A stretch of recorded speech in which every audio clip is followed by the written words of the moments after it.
హల్లెలూయా. ప్రార్థన చేసుకుందాం. మహోన్నతుడే యేసయ్య స్తోత్రం. ఈ మంచి సమయం పెట్టి స్తోత్రం దేవా తండ్రి. మీకే మహిమ ఘనత ప్రభావం చేస్తూ మా ప్రభు రక్షకుని యేసుక్రీస్తు దినం ముందు ఈ మంచి సందర్భాన్ని సమర్పించి దేవా తండ్రి.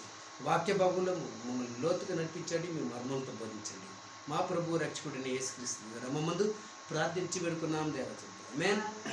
ఈరోజు వాక్య భాగంలో మనము అపోస్తుల కార్యములు 17వ అధ్యాయము, అపోస్తుల కార్యములు 17వ అధ్యాయము 22వ వచనం నుండి చూసుకున్నాం. అపోస్తుల కార్యములు 17వ అధ్యాయము 22వ వచనం నుంచి 22వ వచనం. పౌలు ఏమంటున్నాడు ఇక్కడ? పౌలు అరేయపగు మధ్య నిలిచి చెప్పినదేమనగా, ఎథెన్సు వారులారా, మీరు సమస్త విషయములను అతి దేవభక్తితోనూ ఉన్నట్టు నాకు కనబడుతున్నారు. ఏమంటున్నాడు? ఎథెన్సు వారులారా, మీరు నాకు ఎలా కనబడుతున్నారంటే అతి దేవభక్తి గలవారై మీరు సమస్త విషయములలోనూ మంచి జ్ఞానం గలవారై నాకు కనబడుతున్నారని చెప్తున్నారు. వారి మతం అబద్ధమైనది అయినా వారి గురించి ఈ మాట మాత్రం నిజం. నేను సంచరించుచు మీ దేవతా ప్రతిమలను చూచుచుండగా ఒక బలిపీఠము నాకు కనబడెను. అది దాని మీద తెలియబడని దేవునికి అని రాయబడి ఉన్నది. ఏమంటున్నాడు? తెలియబడని దేవునికి అని రాయబడి ఉన్నది అంటున్నాడు.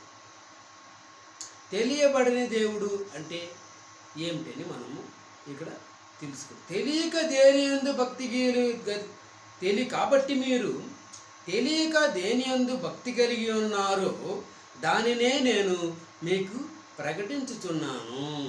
మీరు తెలియకుండా దేని యందు మీరు భక్తి కలిగి ఉన్నారు, దాని గురించే నేను ప్రచురపరుచుచున్నాను. రోమ్ సామ్రాజ్యంలో ఇతర స్థలాల్లో కూడా ప్రజలు ఇలాంటి దైవ పీఠాలను నిలిపారు. ఏం పీఠాలు? దైవ పీఠాలు నిలిపి వాటికి వీరు మంచి గౌరవం ఇచ్చి తమకు మేలు కానీ కీడు కానీ ఒకవేళ చేయగల ఏ దేవుణ్ణి ఏ దేవతను అలక్ష్యం చేయకూడదని వారి ఉద్దేశం. తమకు మేలు కానీ కీడు కానీ ఒకవేళ చేయగల ఏ దేవుణ్ణి దేవతను అలక్ష్యం చేయకూడదని వారి యొక్క ఉద్దేశం. పౌలు విపరీతమైన చిల్లర దేవుళ్లను ప్రకటిస్తున్నాడని తత్వజ్ఞులు అన్నారు. ఏమని? పౌలు అక్కడ సువార్త చెప్తున్నాడు, సువార్త సేవ చేస్తున్నాడు. అక్కడేమంటున్నారు పౌలు గురించి?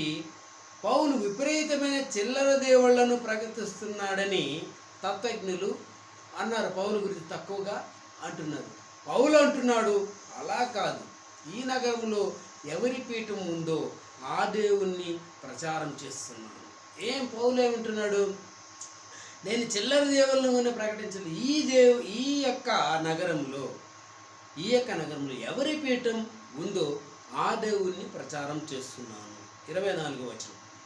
జగత్తును అందలి సమస్తమును నిర్మించిన దేవుడు తానే ఆకాశమును భూమికిని ప్రభువు అయి ఉన్నాడు. ఎవరు? సమస్తమును సృష్టించిన దేవుడు, సర్వ సృష్టిని సృష్టించిన దేవుడు ఇక్కడ భూమికిని ప్రభు అయినాడు. ఏమంటున్నాడు? జగత్తు అందలి సమస్తమును నిర్మించిన దేవుడు తానే ఆకాశమునకును భూమికిను ప్రభు అయి ఉన్నాడు అని ఇక్కడ చెప్తున్నాడు. అతను ఆ ప్రభు ఉన్నటువంటి దేవుడు అసకృతమైనటువంటి ఆలయములో నివసింపడు. సమస్తమైన సృష్టించిన దేవుడు చేతులతో చేయబడినటువంటి ఆలయంలో నివసింపుడు. నిజ దేవుడు విశ్వాన్ని కలిగజేసిన వాడుగా, విశ్వాన్ని కలుగజేసిన వాడు కానీ విశ్వం కాదు, విశ్వంలో కలిసిపోయిన దైవం కాదు, ప్రపంచానికి ప్రాణం కాదు అని పౌలు చెప్తున్నాడు. ప్రపంచానికి ప్రాణం అని చెప్తున్నాడు. ప్రాణం కాదని కదా, ప్రపంచానికి ప్రాణం అని చెప్తున్నాడు. ఇంకొకసారి చెప్పుకుందాము. జగత్తు అందలి సమస్యను నిర్మించిన దేవుడు తానే ఆకాశమును భూమికి ప్రభు అయి ఉన్నందున హస్తకృతములైన ఆలయములో నివసించుడు.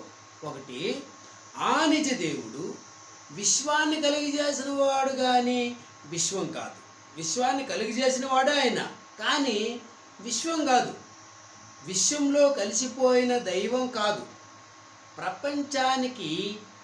ప్రపంచానికి ప్రాణం కాదు అని పౌలు చెప్తున్నాడు. ప్రపంచానికి ప్రాణం కాదు అని పౌలు చెప్తున్నాడు.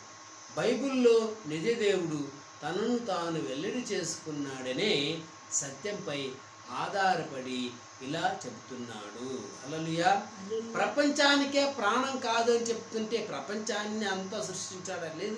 ఎవరైతే అతన్ని నమ్ముకుంటారో వారికే ప్రాణం. హల్లెలూయా. దాని అర్థం. ఇప్పుడు మనము మనుషులు కట్టిన ఆలయములో నిజదేవుడు నివాసం ఉండడు అని ఇక్కడ తెలుసుకుంటాం. హల్లెలూయా. ఆయన అందరినీ జీవమును ఊపిరిని సమస్యను దయచేవాడు గనుక తనకు ఏదైనా కొదువు ఉన్నట్టు మనుషుల చేతను సేవింపబడివాడు కాదు. ఆయనకి ఎవరో సేవ చేయాలా, ఏదో కొదువు ఉంది, ఎవరో ఏమో ఇయ్యాలా, ఆయనకి మనము కొరత ఉన్నవాడుగా మనము అనుకోకూడదు. హల్లెలూయా. ఆయనకేమైనా కొరత ఉందా? లేదు. సర్వం ఆయనదే కదా. నిజదేవునికి నిజదేవునికి మనుషుల సంరక్షణలో ఉండవలసిన విగ్రహాలకు కల వ్యత్యాసాన్ని తేటగా తెలియజేస్తున్నాడు. దేవునికి అక్కర అంటూ లేవు. ఆయనే మనుషులకు ఉన్న వాటన్నిటినీ ఇస్తున్నాడు. ఆయన మనుషులకు కావాల్సిన వాటిని ఆయనే ఇస్తా ఉన్నాడు. ఆయనకేమన్నా అవసరం ఉందంటే ఆయనకి అవసరం ఏమీ లేదు.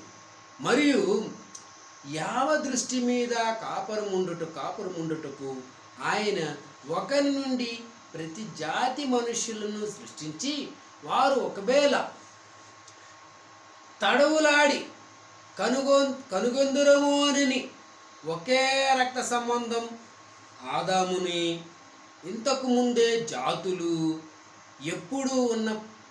ఎప్పుడు ఉన్నత స్థితిలోకి రావాలో, ఎప్పుడు దిగజారిపోవాలో, జనాలు నివసించవలసిన భూభాగాల సరిహద్దులను దేవుడు నిర్ణయించాడు. తనను కనుగొనే అవకాశాలు వాటిని కనుగొనడానికి ఎప్పుడు వస్తాయో అది కూడా ఆయన నిర్ణయించాడు. ఎవరు కనుగొంటారో అది కూడా ఆయన నిర్ణయించాడు. ఎవరు ఆయన్ని వదిలేస్తాడో అది కూడా ఆయనే నిర్ణయించాడు. ఎవరు ఆయన అదుపులోకి వస్తారో ఆయన నిర్ణయించాడు. ఎవరు తప్పిపోదురో అది కూడా ఆయనే నిర్ణయించాడు. హల్లెలూయా. తన్ను వెదుకు నిమిత్తము నిర్ణయ కాలమును వారి నివాస స్థలముల యొక్క పొలిమేరను ఏర్పరచును. ఆయన మనలో ఎవరికి దూరముగా ఉండువాడు కాడు. లోక జాతులన్నిటి పట్ల దేవుని వ్యవహారాల్లో ఈ మంచి ఉద్దేశం ఉంది. ఆయనకేం కావాలా? సృష్టించిన వాడికి ఆ సర్వ సృష్టి రక్షింపబడాలనే ఉద్దేశమే ఉంటుంది, కానీ నశించిపోవాలనే ఉద్దేశము ఉండదు. అవును కదా. మనము ఆయన యందు బ్రతుకుచున్నాము, చెలించుచున్నాము, ఉనికి కలిగి ఉన్నాము. అటువలే మనం ఆయన సంతానమని మీ కవీశ్వరులు కొందరు చెప్తున్నారు. ఏమంటున్నారు? ఆయన సంతానము, మనం ఆయన యందు బ్రతుకుచున్నాము, మన యొక్క కదలికలు ఆయన వల్లనే, మన శరీరం వేడిగా ఉందంటే ఆయన వల్లనే అన్నట్టు అనేక మంది చెప్తున్నారు. మీ తత్వవేత్తలు, కవీశ్వరులు చెప్తున్నారని చెప్పేసి చెప్తున్నారు. ఇక్కడ పౌలు గతంలో జీవించిన ఇద్దరు కవులు మాటలు ఎత్తి చెప్పాడు. పౌలు మాటలు విన్నవారికి ఒక కవుల రచన తెలిసి ఉండాలి. ఆయన ఆ కవుల గురించి చెప్తున్నాట. కవుల రచన ఆయనకి బాగా తెలిసి ఉండాలి. వారు రాసినదంతటిలోనూ పౌలు ఏమాత్రం సమ్మతించి ఉండడు. కానీ అతని ప్రసంగం వింటున్న వారు ఇంకా కుతూహలంతో వినేలా ఆ కవుల రచనలతోనూ ఆ రచనలో నుంచి కొంత సత్యం తీసి చెప్తాడు. వాళ్ళు రాసినటువంటి పాఠాలు వాళ్ళకి కొంత భాగాన్ని తీసి చెప్తే వాళ్ళకు కొంచెం ఉత్సాహం, మన పాఠాలే కదా, మన గురించి చెప్తున్నాడు, మన దేశంలో మన కవులు రాసింది చెప్తున్నాడు, ఇంకా ఏం చెప్తాడో మనము ఇంకా విని తెలుసుకుందామని కొంచెం ఉత్సాహం చూపించేదానికి ఆయన ప్రోత్సహిస్తున్నాడు. హల్లెలూయా. ఆయన మనల్ని అందరినీ ఆవరించి ఉన్నవాడు. ఎవరు? దేవుడు.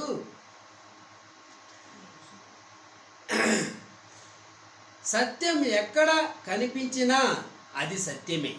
సత్యం ఎక్కడ కనిపించినా అది సత్యమే. దేవుడు ఏ వ్యక్తికి దూరంగా లేడు. ఆయన మనలందరినీ ఆవరించి ఉన్నవాడు. ఆయనను తెలుసుకుందామని తీర్థయాత్రలు చేయనవసరము లేదు. విశ్వాసానికి సృష్టికర్తను, విశ్వానికి సృష్టికర్తను తలపోస్తూ ఆయనను హృదయపూర్వకంగా యథార్థంగా వెతికితే ఆయన దొరుకుతాడు. ఇర్మియా 29:13-14 ఇది మనము ఆ మర్మాన్ని వెతికి తెలుసుకోవచ్చు. 29వ వచనం ఇక్కడ అపోస్తల కార్యము ఇప్పుడు చదువుతున్న అధ్యాయంలో 29వ వచనములో, కాబట్టి మనము దేవుని సంతానమై ఉండి మనుషుల చమత్కార కల్పన వలన మలచబడిన బంగారమునైనను వెండినైనను రాతినైనను దైవత్వం పోలి ఉన్నదని తలంపకూడదు. ఏమంటున్నాడంటే, కాబట్టి మనము దేవుని సంతానమై ఉండి, మనం ఎవరు? దేవుని యొక్క సంతానము. మనమేం చేయకూడదు? మనుషుల చమత్కార కల్పన వలన మలచబడిన బంగారమైనను, మనుషుల చేత చమత్కారం, మనుషులు తెలివి చేత, ఒక చాకచక్యం చేత, నైపుణ్యము చేత, వాళ్ళ యొక్క జ్ఞానము చేత కొన్ని వాటిని బంగారముతోనూ వెండితోనూ రాతితోనూ మలుస్తారు. వాటికి దేవుని యొక్క స్వభావం ఉందని, దైవత్వం పోలి ఉన్నదని మనము తలంపకూడదు అంటున్నాడు. ఎవరు? పౌలు. హల్లెలూయా. ఆ అజ్ఞాన కాలములను దేవుడు చూడనట్టు ఉండెను. ఆ యొక్క కాలాన్ని ఏమంటున్నాడంటే అజ్ఞాన కాలములు అని చెప్తున్నాడు. ఆ అజ్ఞాన కాలములను దేవుడు చూడనట్టు ఉండెను. ఇప్పుడైతే అంతటను అందరును మారు మనసు పొందవలెనని మనుషులకు ఆజ్ఞాపించుచున్నాడు. అప్పుడైతే చూడనట్టు ఉండెను కానీ ఇప్పుడైతే అంతటను అందరును మారు మనసు పొందవలనని మనుషులను ఆజ్ఞాపించుచున్నాడు.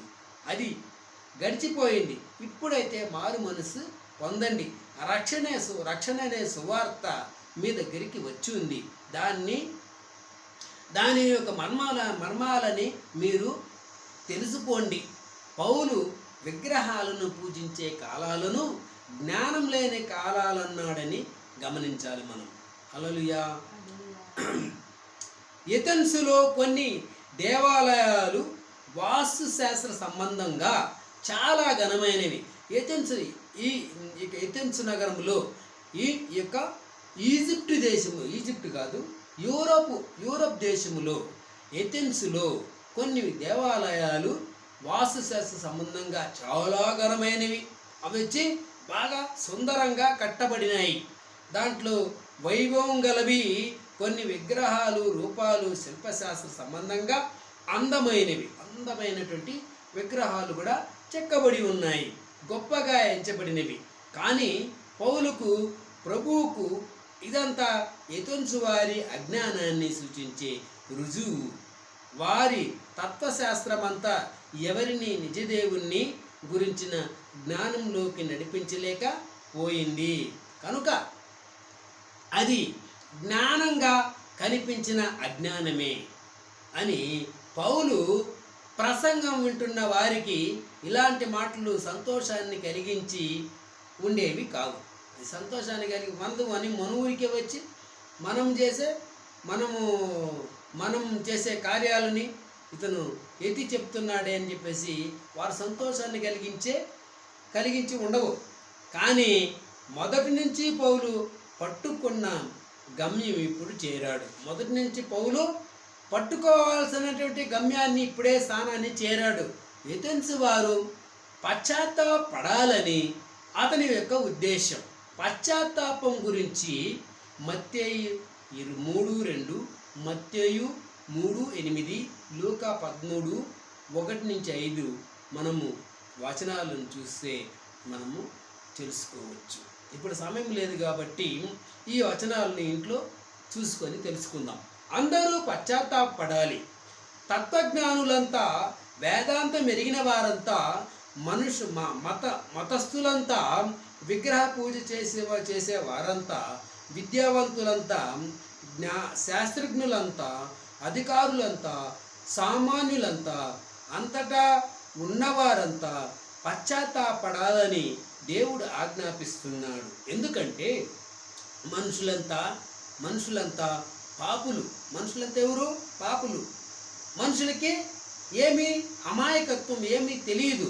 కాబట్టి ఎందుకంటే మనుషులంతా పాపులు, అందరికీ పాప విముక్తి అవసరం. ఈ పాపులుగానే మిగిలిపోవాలనే ఉద్దేశం దేవుడికి లేదు. పాపులు ఎప్పుడైనా కానీ పరలోకాన్ని పాప విముక్తి పొంది, రక్షణ పొంది, నరకానికి పోకుండా పరలోకానికి ఎక్కి రావాలనే ఒక భారం దేవునికి ఉంది. అందరికీ పాపముక్తి అవసరం. ఆయన అందరికీ పాపముక్తి ప్రసాదించాలని కోరుతున్నాడు. పశ్చాత్తాపము లేకపోతే పాపముక్తి పొందడం అసాధ్యం. హల్లెలూయా. 31వ వచనం, ఎందుకనగా తాను నియమించిన మనుషుల చేత నీతిని అనుసరించి భూలోకమునకు తీర్పు తీర్చబోయేడి ఒక దినమును ఆయన నిర్ణయించి ఉన్నాడు. మృతులలో నుండి ఆయనను లేపినందున దీని నమ్ముటకు అందరికీ ఆధారము కలిగి చేసి ఉన్నాడు. ఇప్పుడు ఎందుకనగా తాను నియమించిన మనుష్యుని చేత నీతిని అనుసరించి భూలోకమునకు తీర్పు తీర్చబోయేది ఒక దినమును ఆయన నిర్ణయించి ఉన్నాడు. మృతులలో నుండి ఆయనను లేపినందున దీనిని నమ్ముటకు అందరికీ ఆధారము కలిగి చేసి ఉన్నాడు. యేసు ప్రభు మరణించాడు సిలువ పైన. ఆయన మరణంలోనే, సమాధిలోనే మిగిలిపోలేదు. ఆయన ఏం చేశాడు?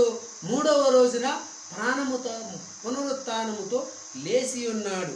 ఆ లేపబడినటువంటి యేసుక్రీస్తు మనము కూడా సమాధిలో మరణించి సమాధి చేయబడినను ఆయన మూలముగా ఒకరోజు పునరుత్థానములు లేచి మరణమును జయించి పరలోకములో మనము జీవించిన మొత్తము ఆయన ఒక ఆధారమును ఆయననే మనకు కలిగి చేసి ఉన్నాడు. హల్లెలూయా. మరియు కీర్తనల గ్రంథం 66 చూద్దాం. ఇజ్రాయేల్ ఏం చెప్తున్నాడు? ఇక్కడ ఇజ్రాయేల్ గురించి చెప్తున్నారు. ఇక్కడ కీర్తనల గ్రంథం 66లో ఇజ్రాయేలు యొక్క దేవుణ్ణి స్తుతించబడి నిమిత్తము ఇక్కడ కొన్ని ఆధారాలు చెప్తున్నారు. కీర్తనల గ్రంథం 66, జనములారా మా దేవుని సన్నుతించుడి. జనములారా అందరూ మా దేవుణ్ణి సన్నుతించుడి. గొప్ప స్వరముతో ఆయన కీర్తి వినిపించుడి. ఆయన కీర్తి గొప్పతనాన్ని వినిపించుడి. ఇజ్రాయేలు యొక్క దేవుణ్ణి స్తుతించండని దావీదు లోక ప్రజలందరికీ ఎందుకు హెచ్చరిస్తున్నాడు? దావీదు ఎవరు? ఇజ్రాయేలు వాడు. ఇజ్రాయేలులో పుట్టి పెరిగిన వాడు. ఇజ్రాయేల్లో పుట్టినోడు ఒక గొర్రెల కాపరి. మరియు ఆ గొర్రెల కాపరి ఇప్పుడు రాజు కూడా అయ్యాడు. ఇప్పుడు వచ్చి ఆయన ఆ యొక్క ఇజ్రాయేల్ యొక్క దేవుణ్ణి స్తుతించుడని ఈ లోక ప్రజలందరికీ ఎందుకు చెప్తున్నాడు? ఎందుకు హెచ్చరిస్తున్నాడు? ఎందుకంటే ఆ దేవుడే సృష్టికర్త. దావీదు ఏమంటున్నాడు? ఆ దేవుడే సృష్టికర్త, ఏకైక నిజదేవుడు ఆయనే. అన్ని జాతులను గురించి ఆయనకు ఉన్నతమైన ఉద్దేశం ఉంది. కానీ అన్ని జాతులను సృష్టించిన వాడు ఆయనే. ఆయనే అన్ని జాతులను దేవుణ్ణి చివరికి ప్రత్యక్షం చేసుకుంటాడు. అన్ని జాతులకి తన యొక్క దైవత్వాన్ని దేవుడుగా ఆయన ప్రత్యక్షం చేసుకుంటాడు ఒకరోజు. కాబట్టి మీరు ఇశ్రాయేలు దేవుని స్తుతించాలి. ఇప్పుడే ఎప్పుడో స్తుతిస్తానన్న ఎదురు చూస్తున్నట్టు స్తుతించబోవు పరలోకపు ఆరాధన గురించి ఎదురు చూస్తున్న మీరు ఇప్పుడే ఆయన స్తుతించి ఆయన కరెక్షన్ను పొందండి అని చెప్పేసి దావీదు ఆ యొక్క ప్రజలందరికీ, లోక ప్రజలందరికీ, దేశంలో ప్రపంచంలో ఉండే ప్రజలందరికీ చెప్తున్నాడు అన్నమాట. ఓకే, 9వ వచనం. జీవ ప్రావులుగా మమ్మును కలుగజేయువాడు ఆయనే. ఆయన మా పాదములను కదలనీయడు. అంతే స్థిరముగా ఉండు నిమిత్తం మాకు ఆయన ప్రయాసపడతాడు అని. ఆయన మనల్ని సజీవులుగా ఉంచుతున్నాడు అని కూడా దీన్ని తర్జుమా చేయవచ్చు. మనం బ్రతుకుచున్నామంటే ఆయన మూలంగానే. మనం పడిపోకుండా నిలిచి ఉన్నామంటే అది ఆయన కృపే. ఆయననే మనం స్తుతించండి. ఆయననే మనము స్తుతించాలి. 10వ వచనం. దేవా, నీవు మమ్మును పరిశీలించుచున్నావు, వెండిని నిర్మలమును చేయురీతిగా. దేవా, నీవు మమ్మును పరిశీలించి ఉన్నావు, వెండిని నిర్మలము చేయురీతిగా మమ్మును నిర్మలమైనటువంటి వారుగా చేసి ఉన్నావు. ఆహా, తన పిల్లల్లో ప్రతి వ్యక్తిని దేవుడు పరీక్షిస్తున్నాడు, క్రమశిక్షణ నేర్పిస్తున్నాడు. మనం ఏమై ఉన్నామో దానిని, మన ఆలోచనలను, మన నమ్మకాలను, మన చర్యలను అన్నిటినీ ఆయన పరీక్షకు గురి చేసి శోధిస్తున్నాడు. ఆయన మీద నమ్మకం ఉంచిన వారికి ఈ లోకములో పరీక్షా ప్రదేశం దేవుని వెండిని విశ్వాసులను శుద్ధి చేసే కొలిమీది. అంటే ఇక్కడ దేవుడు నమ్మకాన్ని, గుణాలను శుద్ధి చేస్తూ వికసింపజేస్తూ ఉన్నాడు. ఇది ఒక అరణ్య ప్రాంతం, ఒక ఎడారి. ఇక్కడ కఠినులైన మనుషులు విశ్వాసులను వేటాడి పట్టుకొని వారిపై మోయరాని బరువులను మోపడం, గర్భిష్ఠులు వారిపై స్వారీ చేస్తూ వారిని ధూళితో తొక్కివేయడం జరుగుతుంది. అయితే ఇదంతా దేవుని మంచి ఉద్దేశాలు నెరవేరేందుకే జరుగుతున్నాయి. ఈ లోకాన్ని దేవునితో పోల్చాలి. ఇది దేవునికి చెందిన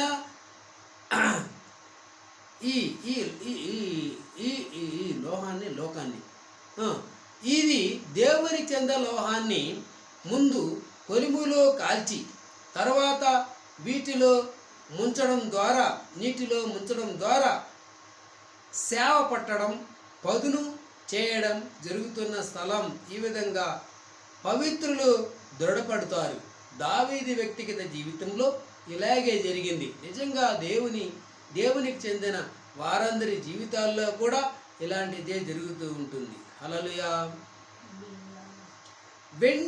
వెండిని శుద్ధి చేసేందుకు ఎంతో శ్రద్ధ, నిపుణత అవసరం. కొలిమిలో మంట ఎక్కువ కానీ తక్కువ కానీ ఉండకూడదు.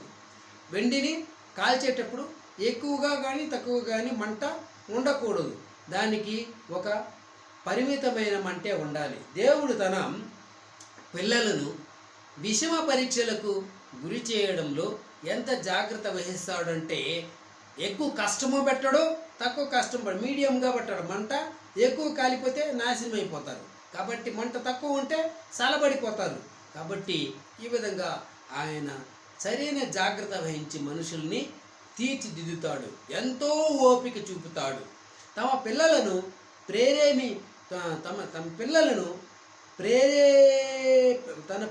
ప్రేమించిన తల్లిదండ్రులను అడపాదడపా ఒక చెంపదెబ్బ మినహా మరి ఏ విధమైన క్రమశిక్షణ లేకుండా పెంచుతారు. పిల్లలు ఏం చేస్తారు? పిల్లలని ఒక చెంపదెబ్బ కొట్టకుండా దండించుకుంటూ ఉంటే వాడు చెడిపోతాడు. కాబట్టి మనల్ని కూడా సరిచేయడానికి ఆయన అడపాదడపా దెబ్బలు కొడుతూ ఉంటాడు. ఆ దెబ్బల్ని కొట్టినప్పుడు తక్షణ మనల్ని ఆయన ప్రేమించలేదు అని చెప్పకూడదు. దేవుడు మన పిల్లలని దేవుడు తన పిల్లలను ప్రేమిస్తున్నాడు కాబట్టి జాగ్రత్తగా వారికి క్రమశిక్షణ నేర్పుతాడు. విషమ పరీక్షలు మాకు వద్దని మనం తోసిపుచ్చితే శుద్ధి కావడానికి, పవిత్రం చేయబడ్డానికి నిరాకరిస్తున్నాము అన్నమాట. హల్లెలూయా. నీవు బందీగృహములో మమ్ము ఉంచితివి, మా నడుముల మీద గొప్ప భారము పెట్టితివి. బందీలు దీన్ని వలలో వేయడం, అది బందీలు దీన్ని వల్లే వేయడం అంటే తర్జుమా చేయవచ్చు ఇలాగా, దేవుడే అన్నది అని మనం గమనించాలి. హల్లెలూయా. నరులు మా నెత్తి మీద ఎక్కునట్లు చేసితివి, మేము నిప్పులలో నీళ్లలోనూ పడితిమి. అయినను నీవు సమృద్ధి గల చోటికి మమ్మల్ని రప్పించి ఉన్నావు. ఈ పరీక్షలు ఫలితమేమిటో మనము చూస్తే, ఈ పరీక్షలు తమ ప్రజల పట్ల తమ ఉద్దేశమంతా నెరవేరిన తర్వాత దేవుడు చాలు అన్నాడు. అప్పుడు తన ప్రజలకు గొప్ప దీవెనలు ప్రసాదించాడు. మనం భూమిపై ఉన్న కాలమంతా విషమ పరీక్షలు ఎడతెరిపి లేకుండా రావు.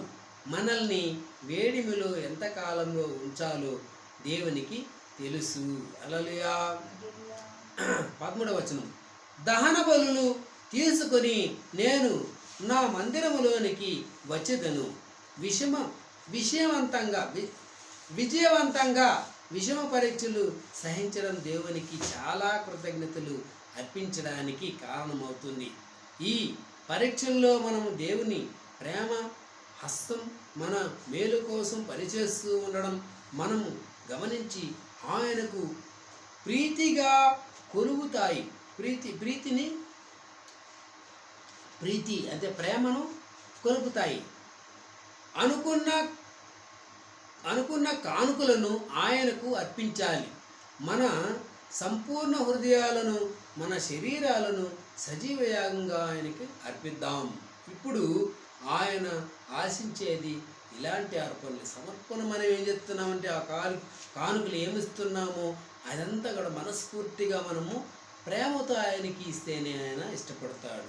ఒకవేళ నువ్వు కష్టపడుతూ నువ్వు ఇష్టపడకుండా కానుకలు ఇచ్చావనుకో ఆయనకి నచ్చదు, ఆయన ఇష్టపడడు, ఆ కానుకలు కూడా అంగీకరింపబడదు. నాకు శ్రమ కలిగినప్పుడు నా పెదవులు పలికిన మ్రొక్కుబడులను నా నోరు వచించిన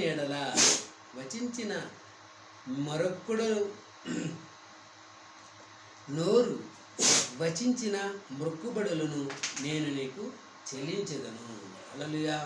నాకు శ్రమ కలిగినప్పుడు నా పదవులు పలికిన మొక్కుబడులను, నా నోరు వచించిన మొక్కుబడులను నేను నీకు చెల్లించెదను.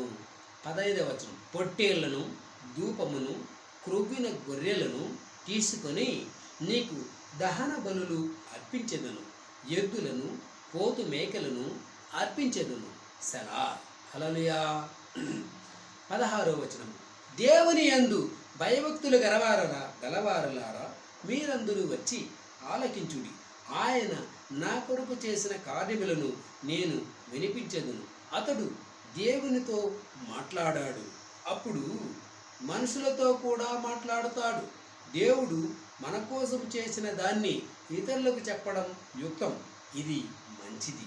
కీర్తనల గ్రంథము 71:15-16 మనము చూడొచ్చు. ఇతని సాక్ష్యంలో సారాంశం ఇది.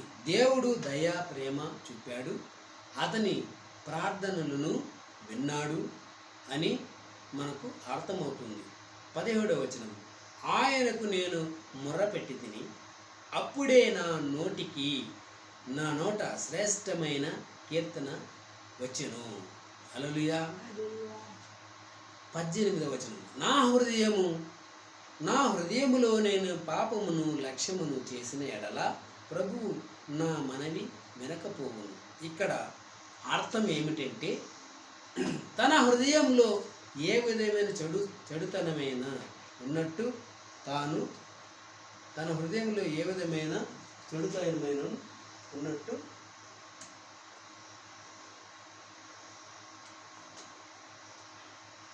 తన హృదయంలో ఏ విధమైన చెడుతనము ఉన్నట్టు ఇక్కడ ఉద్దేశం ఏమన్నా ఉంటే దేవుడు అతన్ని ప్రార్థన వినడు. హల్లెలూయా. ఏమంటున్నాడు? తన హృదయంలో ఏ విధమైన చెడుతనమైన ఉన్నట్టు తాను గమనించి దాన్ని అలానే ఉండనిస్తే, లేక తెలిసి పాపాన్ని మొదలే దాచుకుంటే, తెలిసి పాపాన్ని మొదలే దాచుకుంటే, దాన్ని ఒప్పుకోకుండా విడిచిపెట్టకుండా ఉంటే, లేక తన ప్రార్థనలో దురాశలు చెడు ఉద్దేశాలు ఏమైనా ఉంటే దేవుడు అతని ప్రార్థనలను వినడు. హల్లెలూయా. ప్రార్థనలు ఎలాంటి ప్రార్థన విన్నాడంట ఇంకొకసారి చూద్దాం. ఇక్కడ తన హృదయంలో ఏ విధమైన చెడుతనమైన ఉన్నట్టు తాను గమనించి దాన్ని అలానే ఉండనిస్తే, లేక తెలిసి పాపాన్ని మదిలోనే దాచుకుంటే, దాన్ని ఒప్పుకోకుండా విడిచిపెట్టకుండా ఉంటే, లేక తన ప్రార్థనలో దురాశలు చెడు ఉద్దేశాలు ఏమైనా ఉంటే దేవుడు అతని ప్రార్థన వినడు. హల్లెలూయా. హృదయంలో ఉండనిచ్చిన పాపం అడ్డుకున్నంత కంటే ప్రార్థనను మరేది అడ్డుకోవడం అసాధ్యం. దేవుడు చెడుతనాన్ని కపటతనాన్ని ప్రోత్సహించేవాడు కాడు. నిశ్చయముగా దేవుడు నా మనవి అంగీకరించి ఉన్నాడు. ఆయన నా విజ్ఞాపనను ఆలకించి ఉన్నాడు. 20వ వచనం.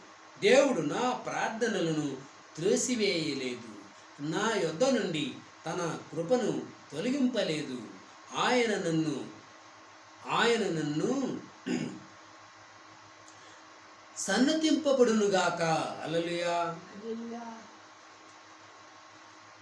మరియు ఇంకా వచనానికి వెళ్దాము. 1 పేతురు 3వ అధ్యాయము 13 నుంచి 22 వరకు. 13. మీరు మంచి విషయములో ఆసక్తి గలవారైతే మీకు హాని చేయువాడు ఎవడు? మీరు మంచి విషయాల్లో బాగా ఆసక్తిగా ఉన్నారు, మీకు హాని చేసేవాడు ఎవడు అని చెప్తున్నాడు. రోమీయులకు 13:3లో అవిశ్వాసులు కూడా కనికరం, దయతో కూడిన ప్రవర్తన, శాపానికి బదులు దీవెన ఇవ్వడము, కీడుకు బదులు మేలు చేయడము, వీటిని గుర్తించి మెచ్చుకోగలరు. ఏమీ అవిశ్వాసులు విశ్వాసంలో లేదు, దేవుని రక్షణలో లేరు. కాదు వాళ్ళు ఏం చెప్తున్నారంట? మంచి ప్రవర్తన గలవారు, శాపానికి బదులు దీవెన ఇవ్వడము, కీడుకు బదులు మేలు చేయడం, వీటిని గుర్తించి మెచ్చుకోగలరు. అయితే మీరు ఒకవేళ నీతి నిమిత్తము శ్రమపడినను మీరు ధన్యులే. వారిని బెదిరింపునకు భయపడకుడి, కలవరపడకుడి. న్యాయమైన ప్రవర్తనలు బాధనలు అనుభవించవలసి రావడం ఇలాంటి లోకంలో సంభవమే. న్యాయమైన ప్రవర్తనకు బాధలు వస్తాయి, అనుభవించవలసిన పరిస్థితి కూడా వస్తుంది. ఇలాంటివి లోకంలో సంభవమే. ఇలా జరిగినప్పుడు యేసు ప్రభు చెప్పిన మాటను గుర్తుంచుకోవాలి. భయపడవద్దు అని ఏం చెప్పాడు? భయపడవద్దు అని చెప్పాడు. ఆ మాటని మనము గుర్తు తెచ్చుకోవాలి. 15వ వచనం. నిర్మలమైన మనసాక్షి కలిగిన వారై మీరు ఉన్న నిరీక్షణను గూర్చి మిమ్మును హేతు అడుగు ప్రతివానికి సాత్వికతముతోనూ భయముతోనూ సమాధానము చెప్పుటకు ఎల్లప్పుడూ సిద్ధముగా ఉండి మీ హృదయములందు క్రీస్తును ప్రభువుగా ప్రతిష్ఠించుడి. ప్రతిష్ఠానము చేయాలన్నమాట, ప్రతిష్ఠించుకోవాలి. ఎట్లా? నిర్మలమైన మనస్సాక్షి కలిగి ఉండాలి. మళ్ళాక నిరీక్షణ, ఓపిక ఉండాలి, నిరీక్షణ కలిగి ఉండాలి. మళ్ళేటో హేతు అడుగు ప్రతివానికి సాత్వికముతోనూ భయముతోనూ సమాధానం చెప్పాలి. ఎప్పుడైనను సిద్ధముగా ఉండి మీ హృదయములందు క్రీస్తును మీరు ప్రతిష్ఠించుకోవాలి అంటుంది. హల్లెలూయా. కాబట్టి క్రీస్తే ప్రభు, క్రీస్తు అందరికీ అంతటికీ ప్రభు. అయితే మనము మనస్ఫూర్తిగా ఇష్టపూర్వకంగా అస్తమానం ఆయన్ను తన హృదయాల్లో ప్రభువుగా చేస్తూ ఉండాలి. క్రీస్తు దేవుడు అయినందువల్లనే ఆయన ప్రభువుగా ఉండగలడు. ఆయన క్రీస్తు దేవుడు అయినందువల్లనే ఆయన మన ప్రభువుగా ఉండగలడు. మనం క్రీస్తు విశ్వాసం అయిన కారణం ఏమిటో, మన ఆశాభావం పరలోకంలో ఎందుకు ఉన్నదో మనకు తెలిసి ఉండాలి. చక్కగా నమ్మించే నష్టమైనటువంటి రీతిలో దీన్ని ఇతరులకు చెప్పగలిగేలా స్పష్టంగా చెప్పాలి. స్పష్టమైన రీతిలో దీన్ని ఇతరులకు చెప్పగలగాలి. నెక్స్ట్ 16వ వచనంలో, ఇప్పుడు మీరు దేని విషయమై దుర్మార్గులను దూషించబడుదురో దాని విషయమై క్రీస్తునందున్న మీ సత్ప్రవర్తన మీద అపనంద వేయువారు సిగ్గుపడుదురు. ఎప్పుడు మీరు దేని విషయమై దుర్మార్గులని దూషింపబడుదురో దాని విషయమై క్రీస్తునందున్న మీ సత్ప్రవర్తన మీద అపనింద వేయువారు సిగ్గుపడుదురు అంటున్నారు. మీరు మంచి పని చేసిన వారు దుర్మార్గులు అంటున్నారు. హల్లెలూయా. సత్ప్రవర్తన కలిగి ఉంటే కూడా వాళ్ళు మెచ్చుకోవట్లేదు, మిమ్మల్ని దూషిస్తున్నారు. అయితే మీ సత్ప్రవర్తన మీద అపనింద వేయవారు వాళ్ళే సిగ్గుపడతారు. హల్లెలూయా. మీరేం సిగ్గుపడరు. సిగ్గుపాలయ్యేల వాళ్ళే అవుతారు. దేవుని చిత్తమలాగున్న ఎడల కీడు చేసి శ్రమపడుట కంటే మేలు చేసి శ్రమపడుటయే బహుమంచిది. దేవుని చిత్తమలాగున్న ఎడల కీడు చేసి శ్రమపడుట కంటే మేలు చేసి శ్రమపడుటయే మంచిది. ఏలైనగా మనలను దేవుని యొద్దకు తెచ్చుటకు అవినీతిమంతుల కొరకు నీతిమంతుడైన క్రీస్తు విషయములలో చంపబడి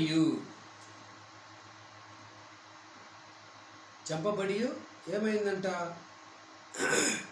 న్యాయం తప్పిన మనందరం స్వభావరీత్యా ఇంతే అయినను పాపులైన మనుషుల కోసం క్రీస్తు బాధలను అనుభవించడంలో ఉద్దేశం మనము చూడాలి. మనల్ని దేవుని చెంతకు చేర్చడమే ఆయన ఉద్దేశం. ఒకేసారి హల్లెలూయా, ఆయన ఒకేసారి బాధలు ఒకేసారి పాప నిమిత్తము బాధపడి ఆయన మన యొక్క రక్షణ నిమిత్తము ఆయన చంపబడ్డాడు. హల్లెలూయా.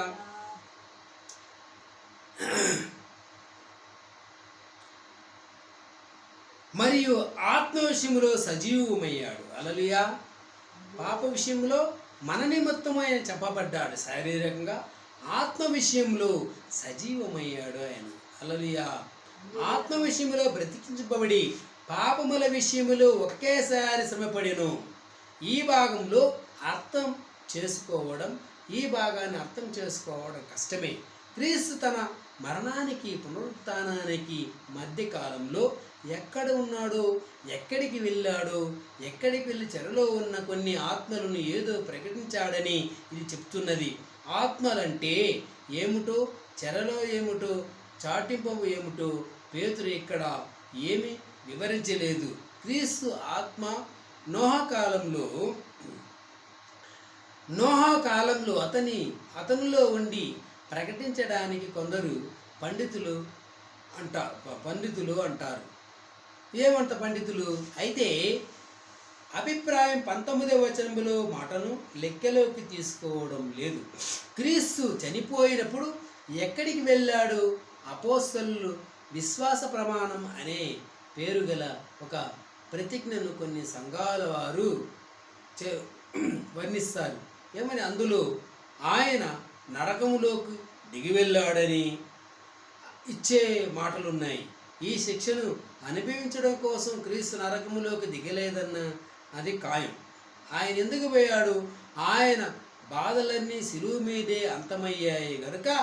అయితే చనిపోయిన వారుండే అదృశ్య లోకానికి హిబ్రూ భాషలో షియోల్.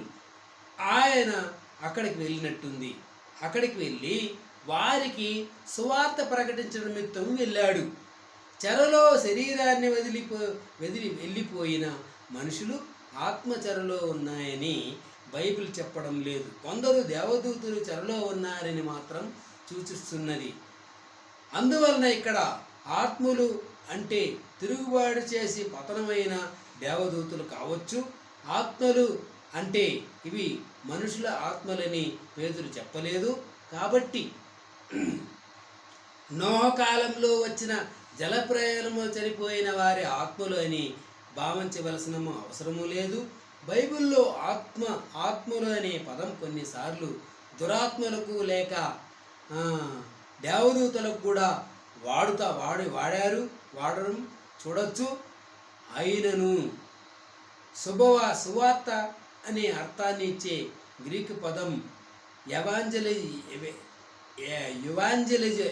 ఏంజిలాలజీలో పేతురు ఇక్కడ వాడలేదు. కానీ ప్రకటన రీతిగా ఒక విషయాన్ని తెలియజేయడం సూచించే పదం కెరిస్సో అని వాడాడు.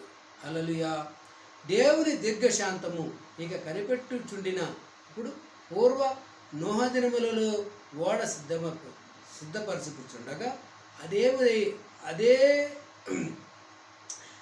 అధేయులైన వారి యొద్దకు అనగా చెరలో ఉన్న ఆత్మల యొద్దకు ఆయన ఆత్మరూపిగా వెళ్ళి వారికి ప్రకటించెను. ఆ ఓడలో కొందరు అనగా 8 మంది నీటి ద్వారా రక్షణ పొందిరి. విధేయత చూపలేదు. జలప్రలయానికి ముందు దేవదూతలు మనుషులు కూడా ఇలానే ప్రవర్తించారు.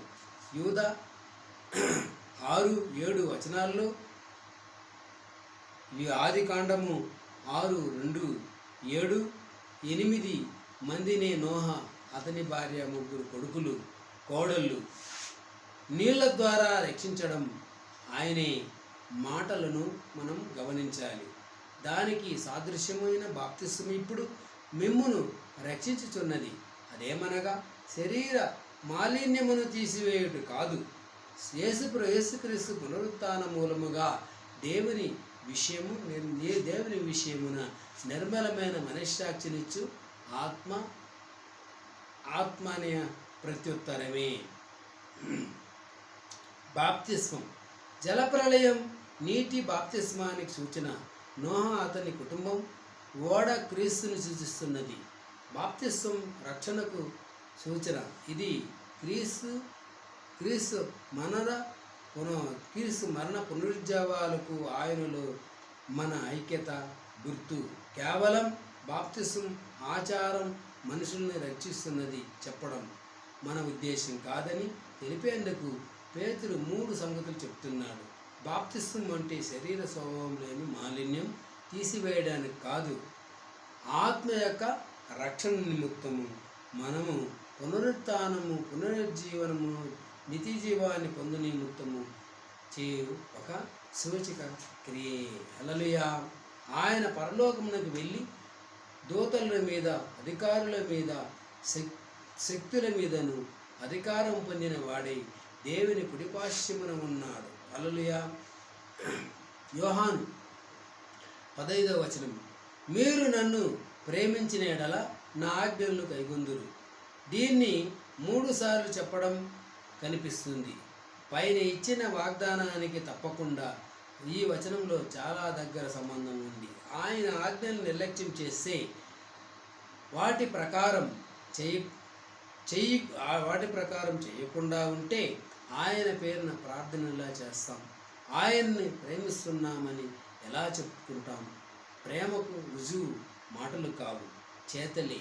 కన్నీళ్ళు ఉత్తమ మనోభావాలు ప్రేమను గురించి జ్ఞానం కావు. ఇదే విధంగా మనము క్రీస్తు నిజంగా ప్రేమిస్తున్నామో లేదో తెలుసుకునే విధానం ఏమిటంటే ఆయన ఆజ్ఞలన్నింటినీ పరిశీలించి చూస్తూ మనం వాటిని పాటిస్తూ మనం ఆయనను అంటి ఉండాలి. హల్లెలూయా. 16వ వచనం, నేను తండ్రిని వేడుకొందును, మీ యొద్ద ఎల్లప్పుడూ నుండుటకై ఆయన వేరొక ఆదరణకర్తను అనగా సత్యస్వరూపియగు ఆత్మను మీకు అనుగ్రహించును. క్రీస్తు శిష్యులు ఆందోళన చెందకుండా ఉండేందుకు మరో కారణం, పరలోకంలో క్రీస్తు తన ప్రజల కోసం పరమ తండ్రి ప్రార్థిస్తూ ఉన్నాడు. ఆదరణకర్త అని తర్జుమా చేసిన గ్రీకు పదం పెద్ద అర్థం ఉంది. ఇది సహాయపడేందుకు దగ్గరికి పిలువబడినవాడు. ఆదరణకర్త అంటే సహాయం చేయడానికి దగ్గరగా పిలువబడినవాడు అని అర్థం. తరచుగా ఈ మాట చట్టానికి సంబంధించిన వ్యవహారాల్లో సహాయపడేవాడు లేక ఒకరి పక్షంగా వాదించే మరో వ్యక్తి, బహుశా ఒక మధ్యవర్తి, ఒకరి గురించి ఆజ్ఞాపన చేసేవాడు అని కూడా అర్థం ఇస్తుంది.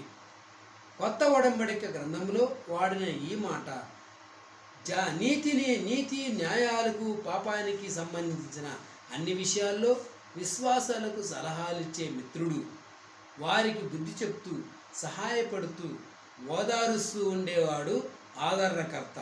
దేవుని ఎదుట వారికి ప్రతినిధిగా మాట్లాడేవాడు ఆదరణకర్త. ఇక్కడ యేసు ప్రభు ఈ మాటలు చెప్తున్నది పవిత్ర ఆత్మను గురించి అని స్పష్టంగా పవిత్ర ఆత్మ అనే ఆదరణకర్త గురించి చెప్తున్నాడు. మరో ఆదరణకర్త అంటున్నాడు. అంటే యేసు ప్రభు ఇదే మాట యోహాను 2:1 యేసు ప్రభువుకు ఇదే మాట వాడబడింది. ఇప్పుడు తనలాంటి మరొకరిని పంపుతానని వాగ్దానం చేస్తున్నాడు. అంటే ఇంతవరకు ఉన్నటువంటి ఆదరణకర్త యేసు ప్రభు వారితో శిష్యులను ఆదరించినటువంటి వాడు ఇంతవరకు ఉన్నటువంటి ఆదరణకర్త యేసు ప్రభు అయితే ఇంక మీద పంపించబోయే ఆదరణకర్త ఎవరంటే పవిత్రాత్మను నేను పంపుతున్నాను. ఆయన కూడా నాలాగే మిమ్మల్ని ఆదరిస్తాడు అని చెప్తున్నాడు. లోకము ఆయనను చూడదు, ఆయనను ఎరుగదు, కనుక ఆయనను పొందనేరదు. మీరు ఆయనను ఎరుగుదురు, ఆయన మీతో కూడా నివసించును, మీలో ఆయన ఉండును.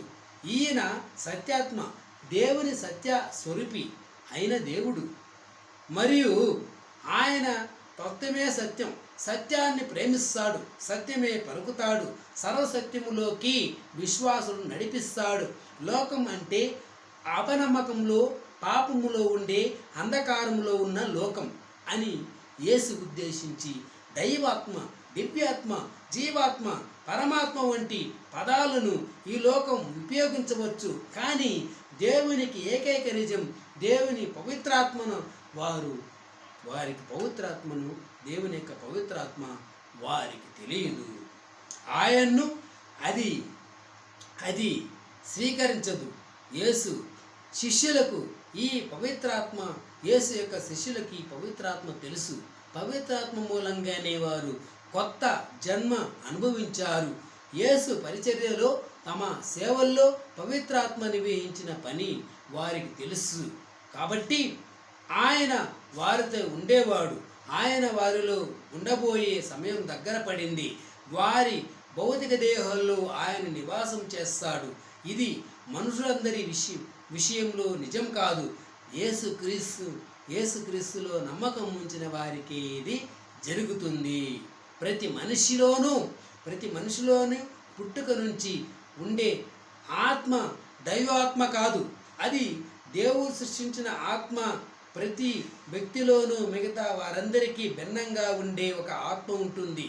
దేవుని ఆత్మ శాశ్వతమైన ఆత్మ, సృష్టించబడినటువంటి ఆత్మ, సృష్టించబడని ఆత్మ. యేసు ప్రభువును తమ ప్రభువుగా ముక్తిదాతగా స్వీకరించిన వారిలో మాత్రమే నివసించేందుకు ఆ పవిత్రాత్మ వస్తాడు. లోకానికి ఆత్మ ఉంది, కానీ అది దేవుని ఆత్మ కాదు. యేసు దేవుని ఆత్మ గురించి మాట్లాడుతూ ఆయన ఆత్మ గురించి మాట్లాడుతూ ఉంటాడు అంటూ వ్యక్తిగత నామవాచకం వాడడం గమనించాలి. పవిత్రాత్మ అంటే కేవలం దేవుని నుంచి వెలువడే ఒక దివ్యమైన ప్రభావం కాదు. తండ్రి కుమారుల్లాగానే ఆయన ఒక దైవిక వ్యక్తి. స్వభావంలోను లక్షణాల్లోనూ వారితో ఐక్యంగా ఉన్నవాడు. మనం యేసును అది ఇది అని ఎలా అనమో, దేవుని ఆత్మను కూడా అది ఇది అని చెప్పకూడదు. ఇది యేసు యొక్క పవిత్రాత్మ కూడా యేసు పంపిస్తున్నటువంటి ఆదరణకర్త అయినటువంటి పవిత్రాత్మ కూడా వ్యక్తే. అది దేవుడు అతడు అని మాట్లాడాలి. హల్లెలూయా. అది ఇది అని వస్తువుల్లో పోల్చకూడదు. 18వ వచనం, మిమ్మును అనాథలుగా విడవను, మీ యొద్దకు వత్తును, కొంతకాలము తరువాత లోకము నన్ను మరి ఎన్నడను చూడదు. యేసు మరణించి తిరిగి లేచిన తర్వాత వారి దగ్గరికి వచ్చాడు. ఓకే, 20-21 అధ్యాయాలు. పెంతెకోస్తు దినాన దేవుని ఆత్మ వారి మీద వచ్చి ఒక విధంగా యేసు వారి దగ్గరికి వచ్చినట్టే పవిత్రాత్మ క్రీస్తు ఆత్మ అని పౌలు అన్నాడు. అయితే ఒకవేళ ఇక్కడ ఆయన తన రెండో రాకడ గురించి చెప్తూ ఉండవచ్చు. అయితే మీరు నన్ను చూతురు, నేను జీవించుచున్నాను గనక మీరును జీవింతురు. ఆయన సజీవంగా లేచిన తర్వాత ఆయన శిష్యులు ఆయన్ను చూశారు. తాను ఎవరినని యేసు చెప్పుకున్నాడు. నిజంగానే ఆయన అనడానికి ఆయన ఉపదేశాలన్నీ సత్యమనడానికి మనకు బలమైన ఆధారం ఉంది. మీరు బ్రతుకుతారు. ఆయన శిష్యులు జీవాన్ని గురించి ఆశాభావానికి ఆధారం ఆయన సజీవంగా లేవడంతోనే ముడిపడి ఉంది. హల్లెలూయా. 20వ వచనం, నేను నా తండ్రి యందును మీరు నా యందును నేను మీ యందును ఉన్నామని ఆ దినమున మీరెరుగుదు. ఇక్కడ ఎక్కడనే వదిలిపెట్టలేదు. నేనెక్కడున్నాను? తండ్రి యందు ఉన్నాను. మీరెక్కడు? నా యందున్నారు. నేను ఎక్కడున్నా? మీ యందు ఉన్నాను. కాబట్టి మనం ఒకరికొకరి విడిచిపెట్టని ఒక బంధము. హల్లెలూయా. అలాంటి బంధం ఉన్న మనల్ని యేసు ప్రభు ఎందుకు విడిచిపెడతాడు? ఆయన ఉన్న స్థలానికి మనల్ని పట్టుకెళ్తాడు. ఆ పట్టుకెళ్ళడానికి మనం సిద్ధపడాలి. ఆ రోజున ఆయన సజీవంగా లేచిన వెంటనే వచ్చే సమయం అని అర్థం. ఆయన తమకు ఎలాంటి ఐక్యతలోకి తీసుకురానున్నాడో వారప్పుడు గ్రహిస్తారు. విశ్వాసుల్లో క్రీస్తు విశ్వాసుల్లో క్రీస్తు ఆయనలో వారు. ఇది క్రీస్తు రాయబారి పౌలు రాసిన లేఖలో అంతటా కనిపించే అంశం. ఎలాగా? నా ఆజ్ఞను అంగీకరించి వాటిని కైగొనేవాడే నన్ను ప్రేమించువాడు నా తండ్రి వలన ప్రేమించబడును. నేను వానిని ప్రేమించి వానికి నన్ను కనబరుచుకొందును అని చెప్పాను. హల్లెలూయా. ఇక్కడ ఎవరిని వదలట్లేదు. ఏమని? 15వ వచనంలో తన విశ్వాసులకు తనతో తండ్రి అయిన దేవునితో ఉన్న సంబంధాన్ని నొక్కి చెప్తున్నాడు యేసు ప్రభు. ఇది ప్రేమ సంబంధం. తమ విధేయత మూలంగా విశ్వాసులను తనను తాను స్పష్టంగా వెల్లడి చేసుకోవడం ద్వారా దేవుడు ఈ సంబంధాన్ని ప్రదర్శిస్తున్నాడు.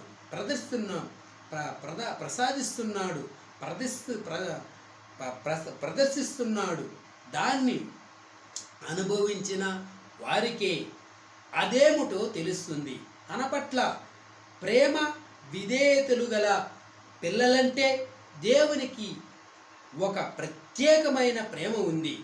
ఇది కుటుంబ సంబంధమైన ప్రేమ సంబంధం. ప్రేమ చూపడంలో ఆనందం. లోకం పట్ల ఆయనకున్న ప్రేమకు ఇది భిన్నమైనది.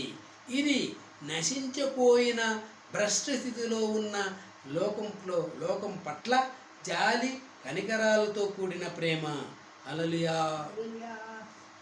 ఇలాంటి ప్రేమ ఎవరికి వస్తుందంటే, నా ఆజ్ఞలను అంగీకరించి వాటిని కైగొనువాడే నన్ను ప్రేమించువాడు నా తండ్రి వలన ప్రేమింపబడును. నేను వానిని ప్రేమించి వానిని నన్ను కనపరుచుకొందునని చెప్పాను. హల్లెలూయా. కాబట్టి ఆయన కనపరుచుకుని బిడ్డలుగా మనము ఆయనను మనకు కనపరిచే బిడ్డలుగా మనము నిలిచి నిరీక్షణలోను ఆయన కృపలోను ఆయన యొక్క ప్రేమలను ఆదరించబడటకు మనం సిద్ధపరుచుకున్నాము. లేచి నిలబడడం, ప్రార్థన చేసుకున్నాం. మహోన్నతుడైన యేసయ్య స్తోత్రం. మంచి సమయం బట్టి స్తోత్రం జరుగుతుంది. మర్మములను అనేక యొక్క మర్మములతో మమ్మల్ని ఈ వాక్యములతో బలపరిచిన విధానం బట్టి స్తోత్రం జరుగుతుంది. మీకే మహిమ ఘనత ప్రభావం చూసి మేము మీ యొక్క ప్రేమలు, మీ యొక్క రక్షణలో, మీ యొక్క ఆదరణలో, ఆదరణకర్త ఈ పవిత్రాత్మను మాకు పంపించిన విధానం బట్టి స్తోత్రం దేవతండ్రి. ఆదరించటం ఇంకనూ దేవతండ్రి మేము తప్పిపోకుండా ఎలాంటి కారణాలకైనటువంటి సందర్భాల్లో అయినటువంటి పరిస్థితులను మేము ఎలాంటి ఇబ్బందులు మరియు తప్పిపోయే అవకాశాల్లో పడకుండా మమ్మల్ని రక్షించండి. మమ్మల్ని కాపాడి మీ యొక్క ప్రేమతో, మీ కృపతో కప్పి నడిపించండి. మీకే మహిమ ఘనత ప్రభావం చేసి మా ప్రభువు రక్షకుడైన యేసుక్రీస్తు దేవనామమున ప్రార్థించి వేడుకున్నాం దేవతండ్రి. ఆమేన్. నా ప్రాణమయ యెహోవాను సంతించు, నా అంతరంగ సమస్తమైన పరిశుద్ధ నామమును సంతించు, నా ప్రాణమయ యెహోవాను సంతించు. ఆయన చేసిన మేలను దేన్ని మరొక. హల్లెలూయా, హల్లెలూయా. వందనాలు. తండ్రి యొక్క ప్రేమ, కుమారుని కృప, పరిశుద్ధాత్మని యొక్క అన్యోన్య సహవాసము ఇప్పటికప్పుడు సదాకాలము క్రీస్తు యొక్క రెండవ రాకడకు శిరస్థాయిగా పరిశుద్ధులందరితో నిలిచిండును గాక. ఆమేన్.